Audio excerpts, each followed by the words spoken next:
Welcome to Bookworms. I'm Sarah. This is Haley. Today we're reading The Relatives Came by Cynthia Ryland. It was in the summer of the year when the relatives came. They came up from Virginia. They left when their grapes were nearly purple enough to pick, but not quite. They had an old station wagon that smelled like a real car, and in it they put an ice chest full of soda pop, and some boxes of crackers and some bologna sandwiches. And up they came, from Virginia. They left at 4 in the morning when it was still dark, before even the birds were awake. They drove all day long and into the night, and while they traveled along, they looked at the strange houses and different mountains, and they thought about how they're almost purple grapes back home. They thought about Virginia, but they thought about us too, waiting for them. So they drank up all their pop and ate up all their crackers, and traveled up all those miles until finally they pulled up into our yard. Then it was hugging time. Talk about hugging. Those relatives just passed us all around their car, pulling us against their wrinkled Virginia clothes, crying sometimes. They hugged us for hours. And then it was into the house and so much laughing and shining faces and hugging in the doorways.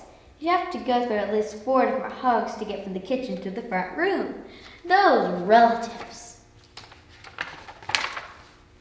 And finally, after a big supper, 2 or 3 times around, until we got a turn at the table, there was quiet talk and we were in 2s and 3s through the house. The relatives weren't particular about beds, which was good, since there weren't any extras. So a few squeezed in with us and the rest slept on the floor.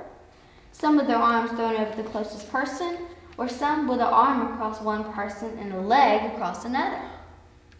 It was different going to sleep with all that new breathing in the house. The relatives stayed for weeks and weeks. They helped us tend the garden and they fixed any broken things they could find. They ate up all our strawberries and melons, then promised we could eat up all their grapes and peaches when we came to Virginia.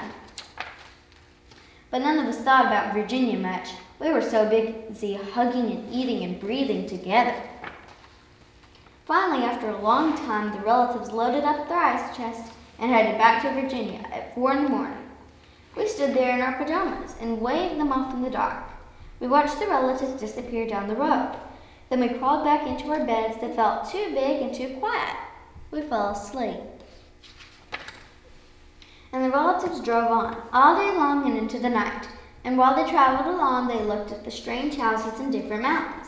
And they thought about the dark purple grapes waiting at home in Virginia. But they thought about us too, missing them. And they missed us. And when they were finally home in Virginia, they crawled into their silent, soft beds and dreamed about the next summer. The end. Bye.